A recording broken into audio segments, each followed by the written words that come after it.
Hello, friends, and welcome to episode 796 of the Juicebox Podcast.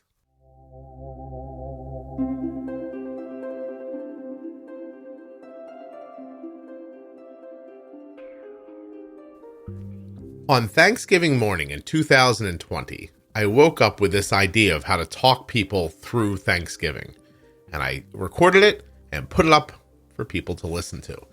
It got a great response. I see this episode shared online quite often, actually, around days like Thanksgiving, where there's going to be consistent food throughout the day, grazing, not some kind of set meal times. People seem to love it. They share it with each other, but there are so many new people listening to the podcast that I thought anyone not on Facebook or lucky enough to see it on Facebook isn't going to know it exists. So today I'm going to replay it for you. If you've already heard it as episode 412, you're done. There's nothing for you to do. You can leave.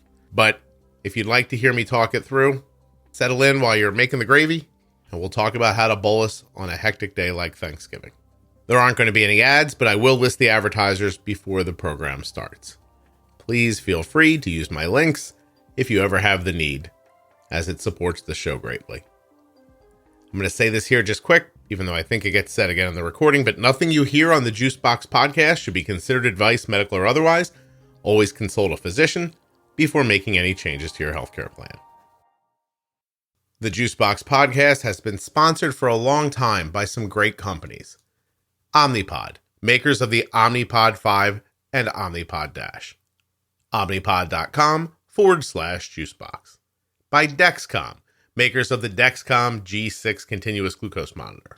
See if you're eligible for a free 10-day trial of the Dexcom G6 at dexcom.com/juicebox.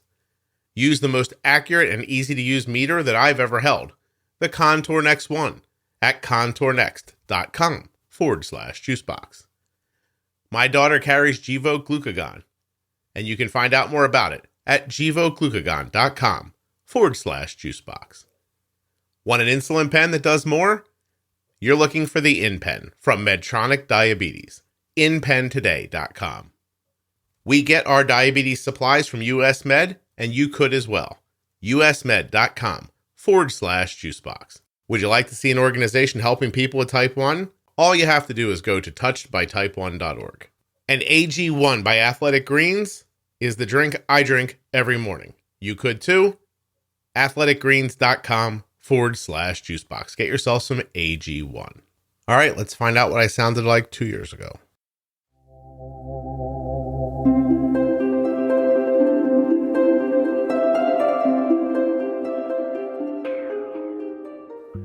Hello, everyone, and welcome to episode 412 of the Juicebox Podcast. Think of today as a pep talk for Thanksgiving.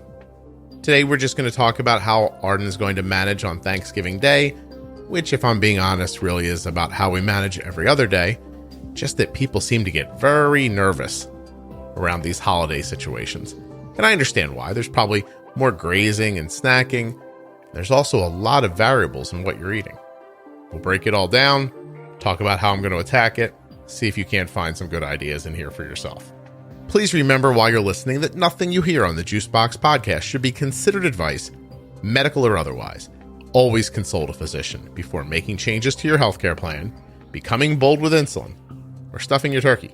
And that's not some weird euphemism. I actually think when you stuff the turkey, you can mess it up and cause a problem. Is it trichinosis? Botulism? Botulism. That sounds like something to do with a can. All right, so before we get to everything else, let's just figure out what undercooked poultry does to you. I'm looking. Hold on. Cooking your stuffing in the turkey. They're calling that a mistake to avoid. I can tell you personally, I used to put my stuffing in the turkey, but it slows the cooking time way down. It doesn't allow an even heat to go through the bird, and I don't do it anymore. I prepare my stuffing. I actually make it by hand. I bake the bread. I tear it up days in advance, let it become stale almost, and then combine it with a whole bunch of different stuff. Not the point. I make my own stuffing. Make the stuffing, and then I put it in a pan and bake it in the oven. Because I found when I put the stuffing in the bird, it took too long to cook, and I wasn't getting a cook through the way I wanted. So now I'm drying the outside of the turkey to cook the internal portion. All right, what? Hold on a second. Uncooked. I know we'll get to the rest of it. Just give me a second. Turkey causes, wow. Raw and undercooked meat and poultry can make you sick. Most raw poultry contains, Campylobacter. Campylobacter needs a better name. It also may contain salmonella, Clostridium perfringens, and other bacteria. Raw meat may contain salmonella. E stands for ew in this situation. How long does it take to get, I'm falling down a rabbit hole here. How long does it take to get food poisoning from turkey? 12 to 72 hours. The symptoms usually last around 4 to 7 days. Wow. Cook your turkey. You know, poultry has to be cooked to 165 degrees, right? Hold on. Turkey done 100% right. Yes. 165 degrees. A whole turkey is safe when cooked to a minimum internal temperature of 165 degrees Fahrenheit, as measured with a food thermometer. Check the internal temperature in the innermost part of the thigh and wing, and the thickest part of the breast. All right. There's our little turkey tutorial. Ooh, I just found the name of the episode by mistake. Turkey tutorial. That'll be fun. All right, I'll do that. Let's talk about some other stuff.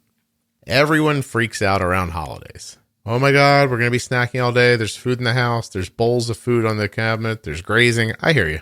Maybe this COVID Thanksgiving might not be exactly the same as most, but still, it's here, right? You're going to get up, have a breakfast. There's going to be a big lunch or a big dinner, grazing in between, pie, I'm assuming, cookies, a gluttonous extravaganza. Here's how I think about a meal with insulin. First, I wonder, how long does it take for the insulin to start working? How long till it affects the blood sugar? And how long will it last in the body? That's my first thing. How does the insulin work in Arden? First thing to consider. Second thing, what is Arden eating? Carbs. How many?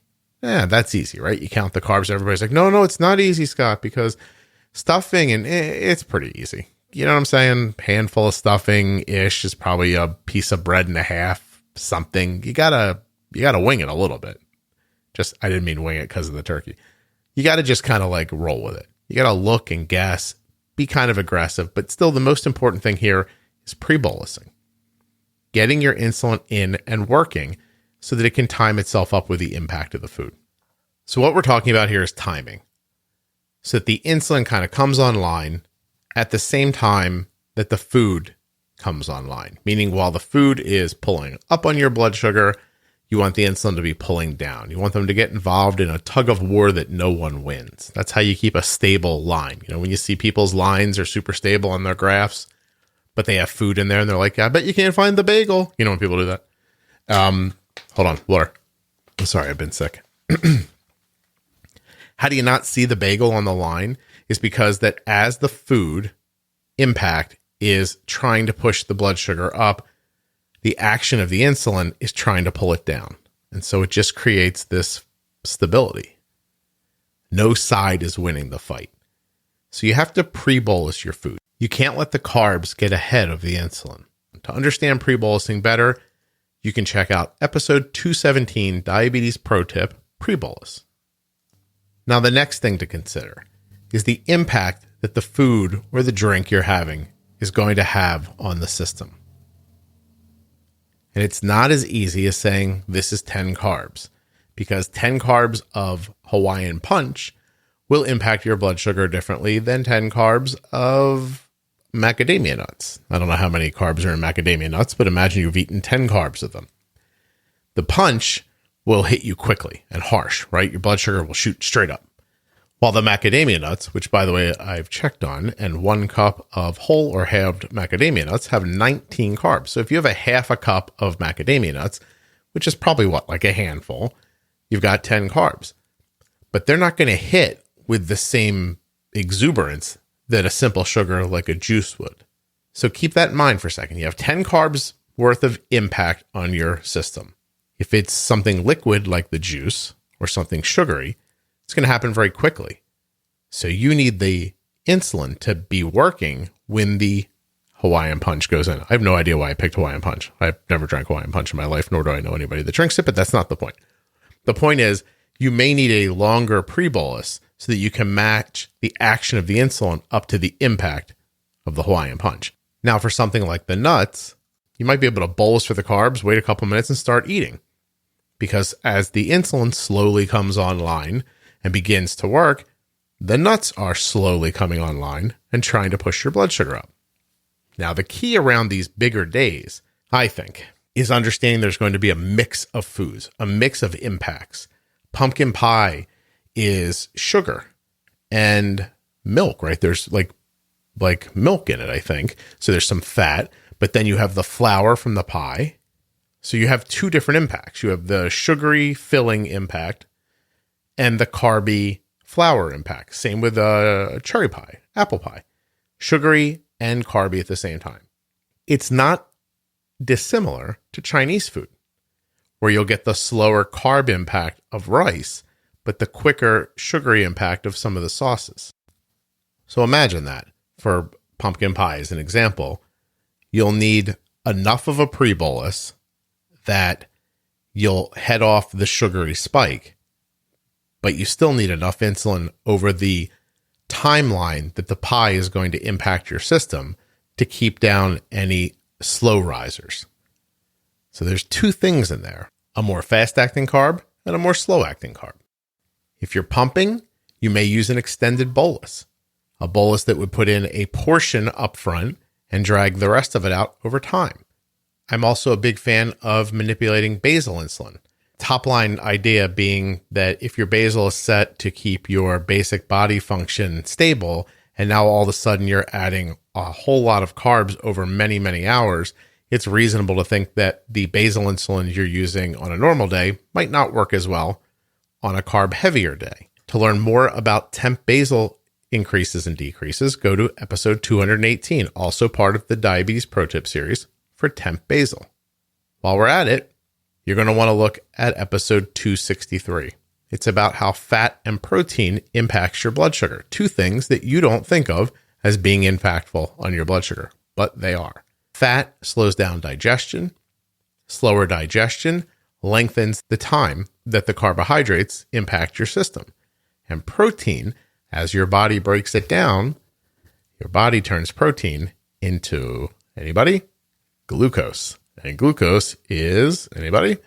Sugar. And sugar makes your blood sugar go up. So all those proteins, people are like, those are free carbs. Those are free carbs. Are they? Diabetes Pro Tip, episode 263, fat and protein. Some people who are on MDI, multiple daily injections, who are injecting their basal insulin and not manipulating it with their pump, find on days like Thanksgiving that a little extra basal might be the way to go. The idea being your basal insulin, again, is only supposed to keep you stable, at a number and stable. So if you're super stable all day without food and your blood sugar's 200, my opinion, your basal's not strong enough. But if you're super stable all day at 95 without food, basal's probably right on. But what if you put in a tiny bit extra?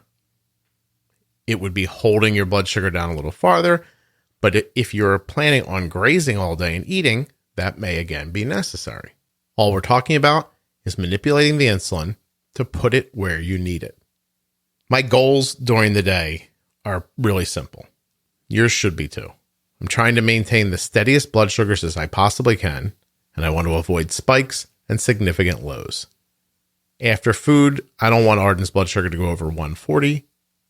And in a perfect situation, I'd like Arden's blood sugar not to go below 70. But, if it hits 65 for a second, it's not the worst thing in the world, in my opinion. I follow a few rules around this.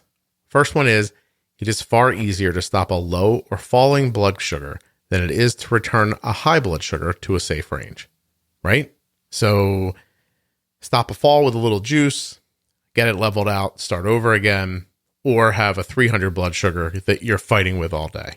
Which scenario would you rather be in? For me, I'd always rather be on the other side. Now, don't get me wrong. I'm not trying to make a low blood sugar.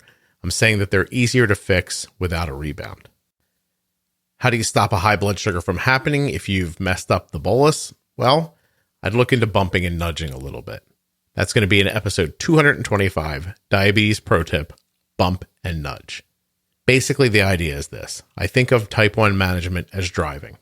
There's lines on either side of the lane, and I'm trying not to leave the lines. That's why I have my daughter's Dexcom CGM set at a high alarm of 120, a low alarm of 70. If she should drift under 70, we bump it back up with a little bit of juice. The idea being the less you use in carbs, the less likely you are to overcorrect up. So I'd like to know sooner so that I can kind of bump it back up. Same thing with the high blood sugar. Getting over 120, nudge it back down again. Again, the idea being the amount of insulin that it takes to turn a 120 that's rising into a 90 that's stable is far less insulin than it would take to turn a 200 into a 90. And once you start getting up 150, 180, 200, you start using more and more insulin, which eventually causes a low later. And then should you misaddress the low, now you're on the roller coaster and you're up and down. So I like keeping what feels like tighter tolerances so that you can just make small adjustments to stay in your lane. Over time, that turns into better bolusing, better correcting. You just get better at it in general. Before you know it, you don't really leave the 70 or 120 or whatever range you set. That's been my finding. If you're interested in learning more about the Dexcom G6 continuous glucose monitor, go to dexcom.com/juicebox. There are links right there in the show notes of your podcast player and at juiceboxpodcast.com. Now, I think it's important to remember to bolus for what you're eating, but all of that infers that your settings are good to begin with. And for many of you, this might end up being your Achilles heel. What do I mean? Well, many people I find have basal insulin that is not well dialed in. So either your blood sugars are always on the higher side, and you're making these very aggressive boluses at meals because you don't realize it, but when your basal's off, well, then your meal bolus is off too. Here's what I mean real quickly. Let's say that your basal insulin should be 1 unit per hour, but you have it at a half unit per hour. That means that every 2 hours of the day, you're missing out on a unit of insulin. So if you're at a half and you're really a 1, you're 12 units deficient over a 24-hour period. So you're trying to make that insulin up somewhere. You're very likely making it up with your meal insulin. So if you're not using enough basal, you probably think you need more for your meals than you actually do. Meaning if you had more basal, which would hold your blood sugar lower and more stable, you would need less insulin at mealtime.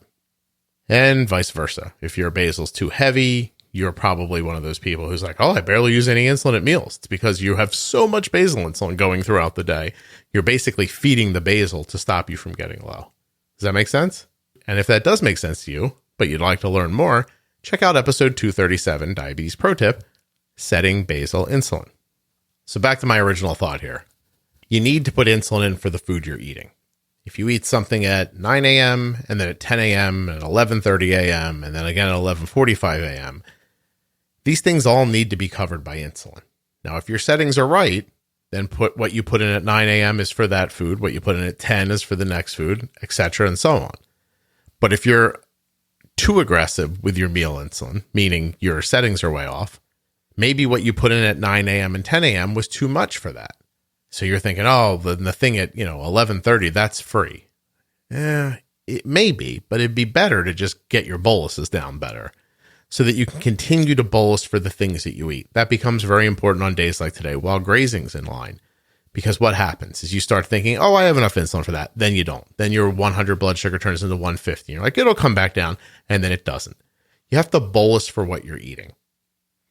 My opinion is to stay aggressive with the foods that you're eating. Keep after them with insulin. And if you do cause a low later, well, lucky you. It's the most fooderific day of the year. There's something to eat. Again, I'd rather be on the lower side than the higher side. And you might be thinking, Scott, that's stacking. My doctor told me never to stack insulin. To that, I would say it's only stacking if you don't need it. If you do need it, that's called bolusing. If things do go wrong, please do not throw yourself into a tizzy. Don't start yelling about diabetes being unfair and you always knew this was going to happen and falling into the drama, because the drama stops you from learning the lessons. Because everything that happened is right there in front of you. You can see, I bolused here, then this happened. I wanted that to happen. Next time I should bolus a little more, or a little less, or a little sooner, or a little later. You don't want to give up the lessons. They're hard fought, right? And you don't want to keep having to have them over and over again just to learn them. So get rid of the drama. Try to figure it out. You can do it. You can absolutely do it. Make your best guesses about carbs. Keep in mind that potatoes are going to hit a little more substantially than, I don't know, green beans, right? Green beans still have carbs in them, I think. Green beans, carbs. I don't really eat green beans.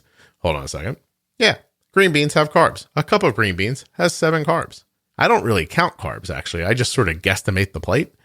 And you probably can too if you have enough.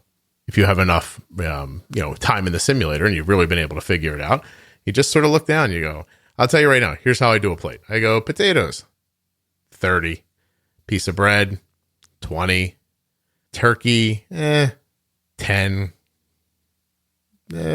beans, 10. What do we got here? Cranberry sauce? I don't know. A little bit of it, 5. I just roll like that. I just bang, bang, bang, bang, bang. Insulin goes in. Good pre-bolus.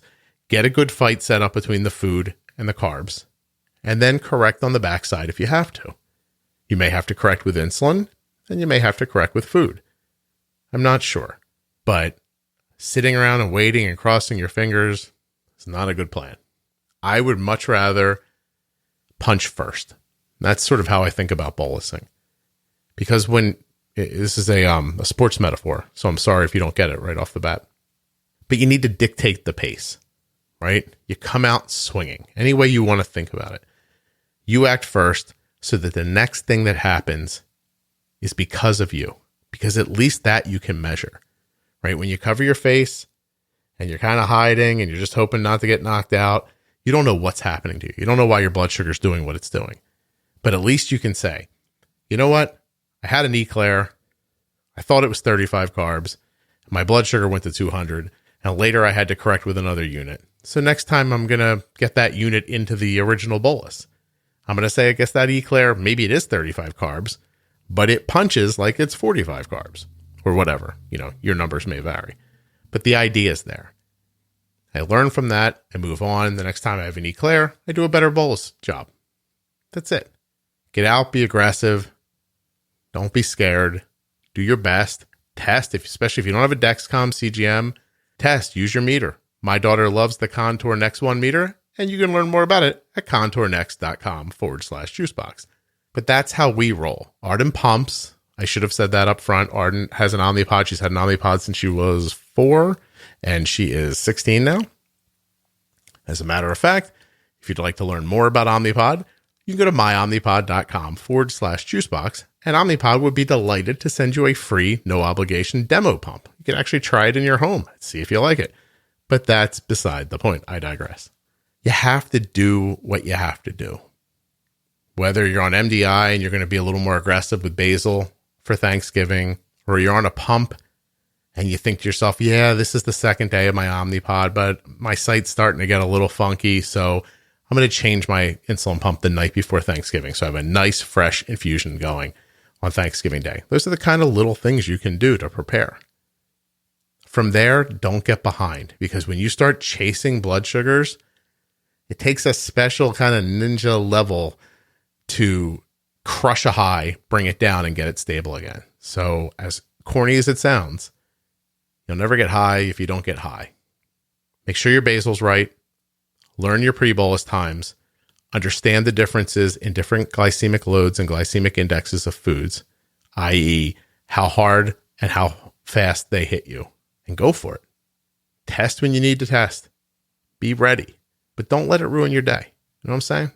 You can have a good day too. And if you're catching this one the day before Thanksgiving, you're like, well, this would have been helpful last month. The podcast is always here for you. Let's get it together for Christmas dinner, right? It's doable. It's very, very, very, very doable. For perspective, my daughter's A1C has been between 5.2 and 6.2 for almost 7 years. She has no diet restrictions. Her blood sugars are very stable. Her time in range is excellent. She has the consistency that you want. And the only thing I know how to do is use insulin. Everything else is extra. There's a ton of variables. Don't get me wrong. A lot more than what we spoke about here today. As a matter of fact, in episode 231, Diabetes Pro Tip Variables, we talk about a lot of them. We talk about a ton of stuff, how exercise impacts things. And there's no doubt that it'll take time for you to understand all the variables in a way that's actionable in the moment, but it is incredibly doable. So if this is your first time hearing the podcast, I hope you jump into those pro tip episodes and see what you can figure out. They're all available at diabetesprotip.com or right here in your podcast player. And if you're a long-time listener and you're just looking for that pep talk for Thanksgiving, go get at it. You can do it. Oh, you know what I should say? If you're going to have time around family and friends who don't understand diabetes and you wish they understood it better, episode 371 explains type 1 diabetes to an outsider. Maybe then mom will understand why you're a little agitated because all the different pies are coming and nobody told you how many carbs are in them, and et cetera, and et cetera. All right. I really enjoyed this. I hope you have the happiest of Thanksgivings. I know you can do this. And if you need help, check out the private Facebook page for listeners of the podcast, Juicebox Podcast, Type 1 Diabetes. There are over 7,000 people in there talking about management. And if you have a quick question, I can't think of a better place to ask. I want to thank the sponsors, even though there weren't really sponsors on this episode, but I slipped them in. You know what I'm saying? The Omnipod tubeless insulin pump. You can get a free no obligation demo of the Omnipod sent directly to your home by going to myomnipod.com/juicebox. You can learn more about the Dexcom G6 continuous glucose monitor at dexcom.com/juicebox. You can also get yourself a Contour Next One blood glucose meter, which is the easiest to use and most accurate blood glucose meter that I've ever used for my daughter. contournext.com/juicebox. Add your voice to type 1 diabetes research with the T1D Exchange. T1dexchange.org/juicebox. That's for U.S. residents only.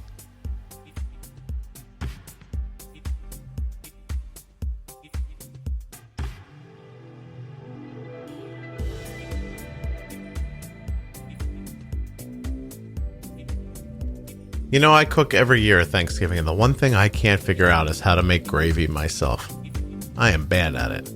I know it's something to do with the drippings and flour, and there's whisking involved, but I just can't do it. I don't know what your plan is this year. I'm going to actually smoke a turkey, a smaller one in a pellet grill, and make a smaller one in the oven, baking 2 birds. I'm trying to cook 2 birds with 2 ovens. That didn't work. Trying something new, but didn't want to mess up and have everybody be like, oh, great, this sucks. So I'm going to double up on the birds this year and see which one flies. That was a terrible joke. Mashed potatoes I'm great at. Going to be some yams, beans, vegetables, cauliflower, making some fresh bread. Like I said earlier, I make the stuffing myself. Learned it from my grandma. I hope you have a great day too. No matter what your tradition is, I think you can do this. I swear you can. Let me just leave you with this. If you told me I could, in 2 sentences, explain diabetes on Thanksgiving to you, I'd say, get ahead and stay ahead. And then if you didn't cut me off right away, I'd say you have to get your basal rates right. You need to learn how to pre-bolus. And please understand the different impacts of different foods. That's really the basis of this. That's enough to get you through tomorrow. And those pro tip episodes, they'll teach you the rest. Thank you so much for listening. Have a happy Thanksgiving. There's a lot more coming on the show between now and the end of the year. I actually have a doctor coming on next week who is so well versed in treating thyroid issues. I just recorded with her today. It's an absolute joy, a treat you're going to love. And you know what? I might as well say here, all the sponsors are back in 2021, and I'd like to thank them. Dexcom, Omnipod, Contour Next One, Touched by Type 1, Gvoke HypoPen, T1D Exchange. Their support allows the podcast to get produced the way it does. I'm sitting in front of a microphone the day before Thanksgiving recording this for you because this is my job. And I get to have this amazing job because you guys support the show, and your support leads to ad support. And ad support pays my bills, and then I get to sit here and do this. So it's a circle of life kind of a situation for everyone except the turkey.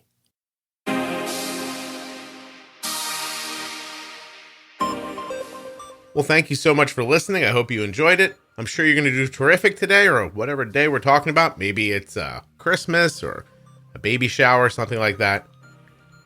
I hope this helped you get through it. Thank you so much for listening. I'll be back very soon with another episode of the Juicebox Podcast. Don't forget to support the sponsors. There are links in the show notes of your podcast player and links at juiceboxpodcast.com to all of the sponsors. When you use them, you're supporting the show.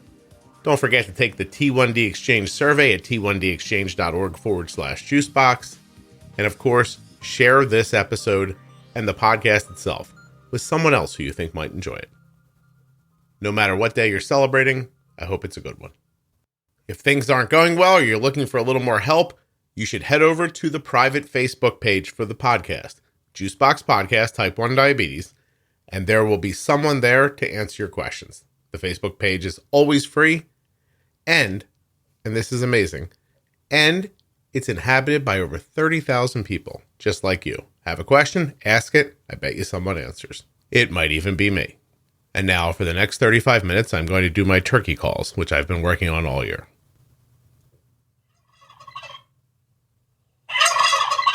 Wait, I gotta get closer to the microphone, sorry.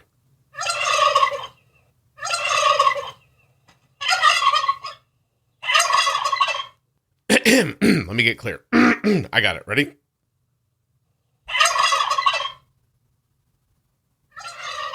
Yeah, I'm just kidding. That's not me. All right. Happy Thanksgiving.